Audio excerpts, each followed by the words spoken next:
Hi, friends, and welcome. I am your hot mess of a host, Mary Hendricks from The Very Merry Life, your new mom friend that soon will feel like an old friend. Twice a week, every week, I want you to come and join me as we cover moments in motherhood, marriage, sex, and more. Some moments worth savoring, others worth surviving, all with a laugh, pep talk, or F-bomb every now and again.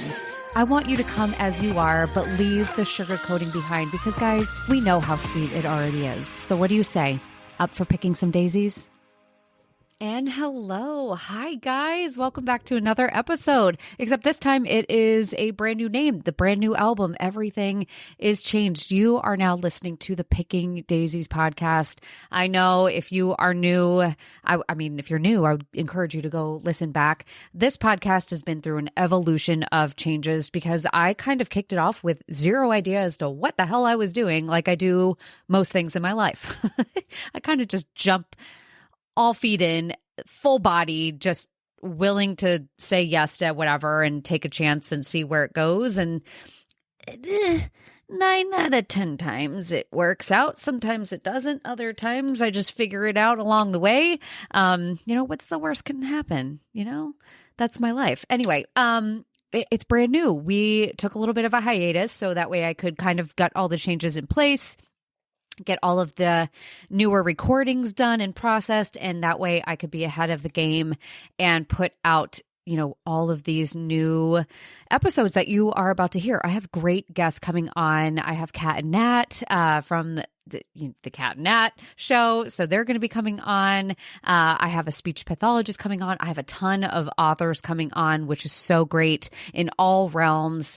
And I have just wonderful, wonderful people, psychologists, therapists, things like that can help add to our discussion and just help us feel a little less alone and tone down that silence, which is the loudest thing I have ever come across in the world.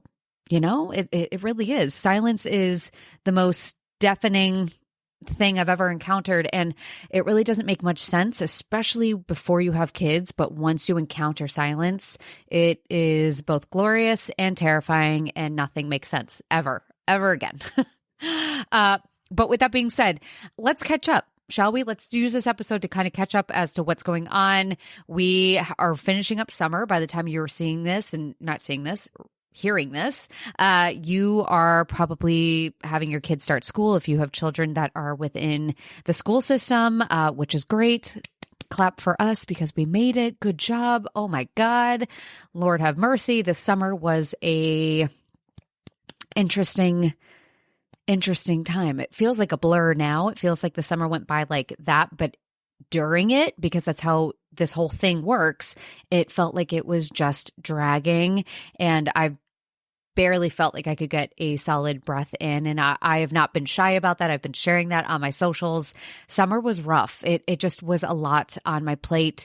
Kevin, he's a police officer. He works a bunch, but I'm home with all 3 kids, which is great. I love being a mom and I love having my kids, but also holy crap. Like it's just so much and it's constant. And I am also balancing this, and I want to put out a good podcast, and I want to create work, and I want to do something outside of motherhood, and I want to do all of those things, but I had no time, and yet I still had to figure it out, and that involved a lot of late nights and early mornings, and it was just exhausting and stressful, and I felt like I was treading, I usually say pudding, but it's not. It was not me treading pudding, because when I say treading pudding, it means that it's tough to get through, but we know it's sweet and it's it's delish, but it's hard. This was not that. This was literally me just treading in the midst of a hurricane. It was just rough, and I was in survival mode. And I don't know about you guys. I don't do well in survival mode. I never have. I don't know anyone that does. And yet that's been my life for the last 5.5 years. And the school year starting was a very welcomed chapter. However, completely bittersweet. It honestly is the most confusing process. This is what I'm alluding to. Motherhood is confusing as fuck. It's just so hard to wrap your head around. And if you're not a parent, it doesn't make sense. And not just a parent, a mother. There is something to be said about mothers versus fathers, because I don't think my husband truly gets it, but maybe it's not that way, because I know men get emotional about certain things. I know my husband gets emotional about certain things, but I feel like it's different. And I feel like maybe because I'm a stay-at-home mom, or I've been a stay-at-home mom for, this amount of time, it doesn't hit as hard for Kev to see the kids go off to school, because they've been at my side for, this amount of time. I don't know if it doesn't hit as hard for Kev because he leaves the house every day, and he doesn't spend all day with them, or maybe it's just a guy thing. I don't know, but it hit me like a ton of bricks how big this chapter is, because my daughter, so Cassidy, she started kindergarten, and that's a big change. So, that's like a benchmark achievement. That's like one of those, like, the thing we all look forward to is that kindergarten year, and that's a big one. But my son Spencer, who is almost 2 years younger than Cassidy, recently got accepted into the pre-K program at the elementary school. So he too is going to the same school that Cassidy is at, and he is also there full day every single day of the week. And it's great because the kid loves to learn. I'm really excited for him just to get in front of professionals, because I've had my concerns with Spencer in terms of his obsession over the ABCs, and it's going to be very, very, very good for them. But it's a lot. It's a lot at once, because it would be one thing if Spencer were just going to preschool part-time versus full-time, but they're both gone. So it's like, I have two kids starting kindergarten that big year at the same exact time. And naively, a couple of weeks ago, I had someone ask me, like, how are you doing? How does all that feel? And I just said, it's fine. It's not a big deal. I try not to think about it because it's going to happen one way or another. I don't like to think about it. And I thought I was going to be fine until the night before. Not really, even the week before. I could tell in the week lead up, I was like getting cranky and aggravated because I'm not very good at sharing my emotions all the time. And it was a lot. It was like a gut wrenching emotion. And then the night before, I made their lunches and I cried my freaking eyes out, because Lord have mercy. It's wild. It's wild. That's what I'm saying. Motherhood is just the wackiest thing I've ever encountered, because on one end, I pray for time to speed up, and I look forward to time speeding up, and I ask for it to, and I'm okay with skipping a few steps ahead. But then other moments, time is my worst enemy, and it just depends on the day, where it's either a thief or it's my best friend, because nothing lasts forever. And either that could be something so reassuring to us or something so heartbreaking. And in that instance, I felt both. And I think that's the one thing that motherhood encompasses, is this ability for us to stand in two places at once. And not many understand it. And it's usually met with criticism or.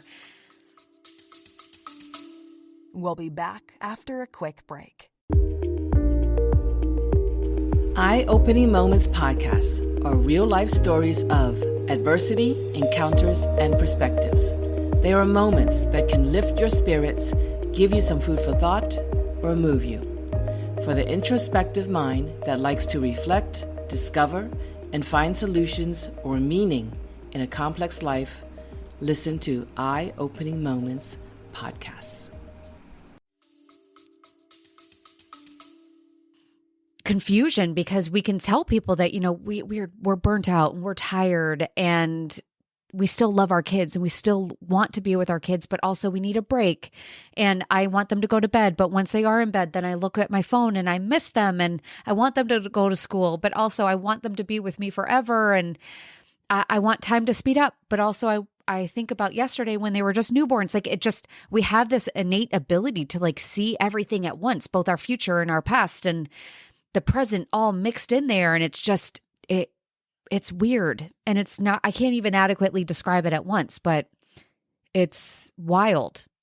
And that's why it's important to talk about too, because I feel like that's why it gets met with such confrontation and criticism, because when people hear it, they're like, wait, that makes no sense. You can't feel one thing and not feel another. when that's not true at all. It's just parallels. They run parallel. And that's currently the state that I'm in. But we are on day 2 as I'm recording this. It's August 31st. We are on day 2 of school. And I can tell you now, it is glorious because it's 2:00 in the afternoon. I don't have to get them for another hour, and I get to record this, and I get a little bit more time to focus on work and deliverables that I have, because I do work. Like, this is my job at this point, broadcasting, brand partnerships for the Very Merry Life. That's what I do in order to subsidize all of this stuff. So, it's just, it's crazy, but I have freedom and I can actually pour into myself a little bit, because I think that was definitely a rough patch for me. Is I really haven't had a chance to work out, and I don't have time to really do the things that I want to do that make me feel alive again. And now that I'm starting to get that back, I can feel a spark in myself. And I think that's what happens during these early years of motherhood, is we get sucked dry and we don't really have much lifeline. And school for many of us is our lifeline. And it's for me. And it's a very welcomed change. But at the same time, I'm heartbroken about it sometimes. Not right now, because right now it's glorious and I'm picking them up in a short period of time. But woof, the emotions of motherhood just never let up, Other than that, we went on vacations this past summer. So if you're just catching up and you haven't caught past episodes, we went twice to Martha's Vineyard. That's where my parents have a house. That was great. Good vacations, a lot. Vacationing with kids is not a vacation. It's a trip. We all like to say that it's a family trip. I do have my idea and, my thoughts in that it isn't a vacation necessarily for us parents, but it is for our kids. And that's what we have to remember, because that's where they're going to learn all of this from. And that's where they learn what vacations are from. It's from the trips that we take them on and things like that. So, I do have my argument there in terms of what to call it, but I was exhausted every single time I got home from vacation, because it's just a lot. It's a lot. It's a lot being with family. I think that's a big thing, being with my parents and living all under one roof. That's always an interesting thing. There's always bound to be one moment of chaos or blow up. I don't know if you guys can relate to that. I feel like every vacation always involves some sort of messy business. And I got my nose pierced. That's something that if you haven't seen, I got that done. I decided to take something off of my bucket list. I don't know why or what inspired me, but I recently saw a video of someone talking about things that they wish they'd done. And I believe it was someone who recently got diagnosed with cancer, which absolutely breaks my heart. But I think she had said, if there's something that you want to do, do it. Stop waiting. What is it? And I've always wanted my nose pierced. So I said, you know what? I am going for it. We are doing it. I went. It surprisingly did not hurt. And I love it. I feel cute, and I feel like it's always been meant to be here. You see that? Look at that little, oh, you can't see. I'm looking at my camera. If you go on Instagram, maybe you'll see that there. But it's cute. Go on Instagram, go see my page, and you will see it live, living right there on my nostril. That was fun, by the way. I told my mom and dad about it, and I'm 33, guys, okay? I have my own children. I have my own house, my own bills, mortgage, things like that. And I was nervous because my mom and dad are not fans of that stuff. They hate tattoos. They hate things like that. Totally fine. Everyone is allowed to feel how they want. But I was going to wait until we went on vacation to show them, because obviously we'd all be together.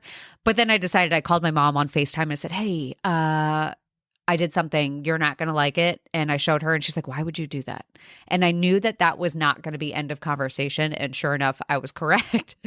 On vacation, she just looked at me and she's like, it makes as much sense to me as piercing your asshole.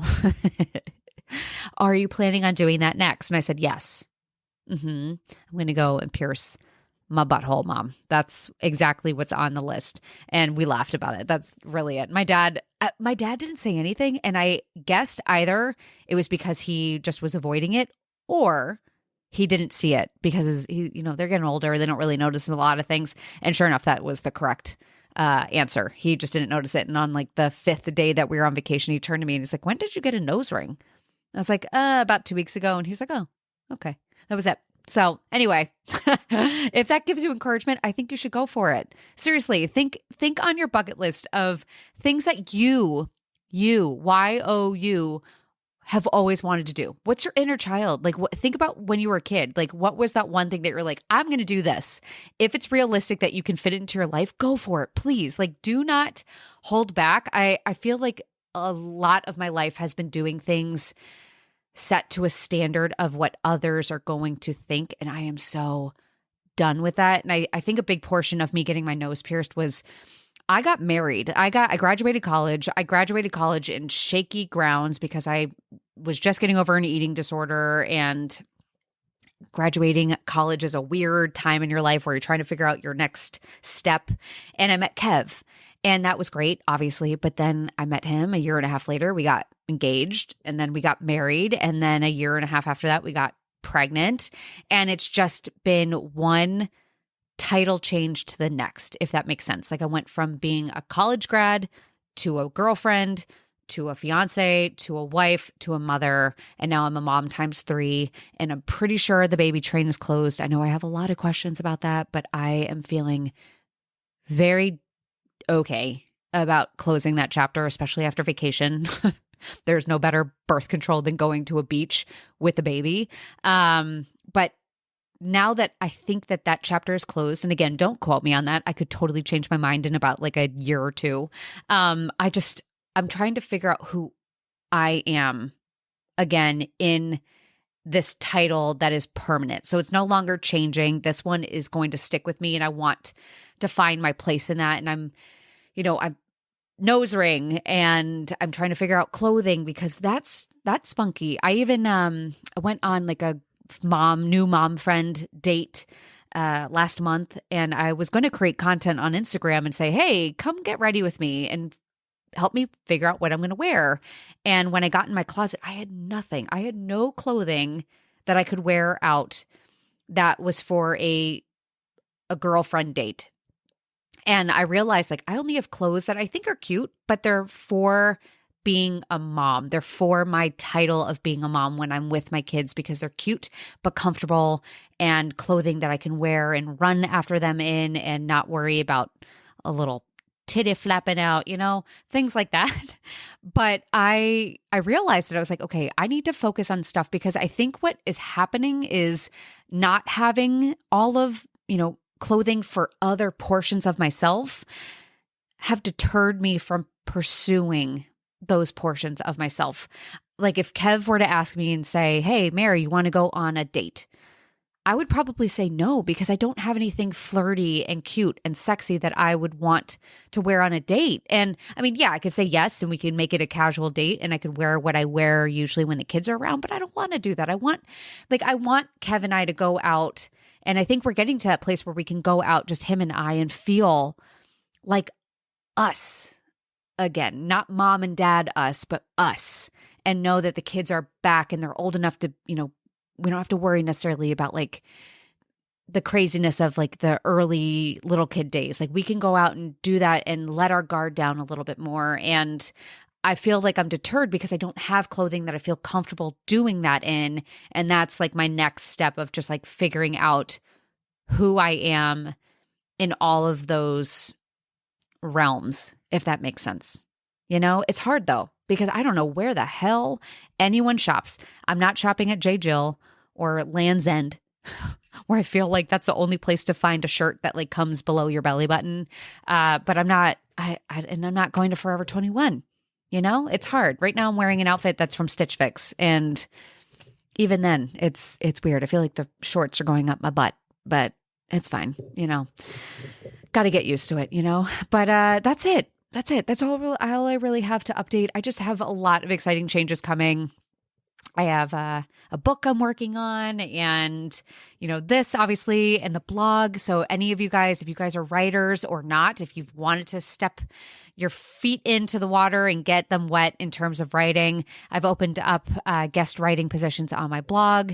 And right now it's just a place for you to be able to showcase your thoughts, your perspectives. It doesn't have to be just for moms. If you obviously are a mom, that's great. If you have a perspective or expertise or insight, inspiration, whatever you want to share with someone else, I would welcome you to submit your article, and that way I can post it up and share it with everyone and just create more of that community. And that's honestly, what I have been so focused on doing here is I want to create a community where you can come and feel validated and feel like you can be whoever the hell you are, because honestly, I don't care. As long as you are a kind human being, that is good enough for me. Okay. I don't care what you look like. I don't care how you're doing this whole motherhood thing. I don't care what you feed your kids. I don't care if you breastfed, bottle fed, formula fed. I don't care if you gave birth vaginally, C-section, epidural, no epidural. I don't give a flying fuck as to what you're doing, as long as you are kind,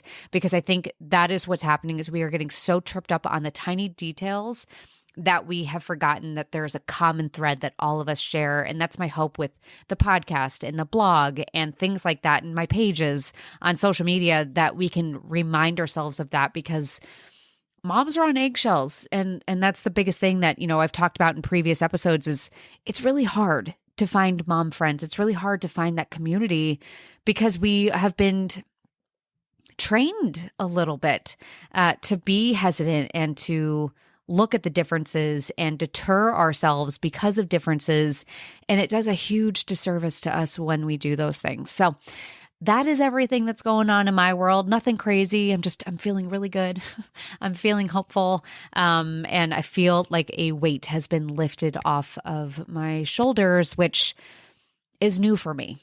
It's new. And I feel like I'm stepping into a new portion of motherhood, which is wild because, for the longest I've been involved in the surviving portion, and I still am. Trust me, I am. I have to pick them up in 45 minutes and I will be back at it again, but it's not the same as it was. And for any of you guys, especially if you have little ones at home still and you're not yet in the school year age or things like that, just, it will get better.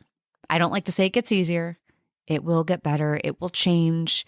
It will constantly change. And it won't always feel like it does right now. And like I said in the beginning, time is on your side, depending on how you view it, depending on the day. And if perhaps you are in a day or a moment where you would welcome a few fast forwards, just know that time is on your side. And if you're on the opposite, where you just want to pause a little bit, I never like to say I want to stop time. I like to say I would like just like an extra second longer. If you're there, that's okay too. Or maybe you're having a moment where you're like, no, I could stretch time a little bit. Like this would be okay if we stretched it because it's so sweet. That's okay too. Because again, it's all confusing. You can feel all of those things at the same exact time. I know I do. So that's what's happening. We're picking daisies. I'm so pumped. And if you haven't read the description on picking daisies, please do so. That way you can get an idea as to why I'm calling it what it is. I'm really excited about it because it really kind of all came together in terms of, it almost kind of feels like divine because I didn't intend for it. I've always had a thing for daisies, and I have always had it involved in my branding, and I never thought about it in any way. And when it came time where I knew I wanted to rebrand and wanted to rename the podcast, I kept thinking about like things that, attributes of myself or attributes of my brand. And then I thought of the daisy and I went through different names, and then I looked up what a daisy is and what it symbolizes, and I had no idea what it symbolizes. And it's hope for the horizon. So it's new journeys and hope for the horizon. Daisies are a huge flower to give new moms, whether they're entering motherhood or in motherhood. It's a flower that comes in a variety of colors, and each of them represent something different. So a lot of them could represent like innocence or fertility or motherhood, childbirth, sensuality, things like that. So all of those things that we are going to encompass here is what a daisy can provide. And that's why every single time you come, we're going to pick a new daisy. It could be about marriage. It could be about sex. It could be something in motherhood or birth related, whatever it might be, we are going to cover it. And like I say in the intro, there is no sugarcoating, baby. Okay. Because like I said, I know how sweet it is. You don't have to tell me. You don't have to add more to it in order to try and convince me, because you don't have to. Us moms don't have to be convinced to change a narrative that we know exists already. We know how much we love our kids. We know how much we would do anything for them. It's the stuff that we don't hear or don't know that we need to cover. And that's the stuff that often we all feel and we just get too afraid to talk about. So that's what we're doing here. So anyway, with that being said, go have a good day. Stay tuned for Friday's episode. We're going to pick things up again. Katie from Katie's Corner, Mommy Needs More Wine. She's not going anywhere. She's going to be back on as well. I have so much freaking goodness coming your way, and I hope you are excited because I totally am. Another episode down. Thank you all so much for listening. If you loved today's episode, I would be so appreciative if you would leave a rating and review. I cannot begin to tell you how much those mean to me, but also how much they help me get in front of more eyes and more ears. As always, be sure to check back every Tuesday and Friday for a new episode, whether it's an episode with me and my husband, me and Katie, or just another incredible, amazing guest. Stay tuned for more honest, real, raw chit-chat. And hey, do me a favor before you go. Remind yourself how amazing you are, how enough you are, how special you are. And boy, oh boy, I sure am glad to have you here. Thanks, friend.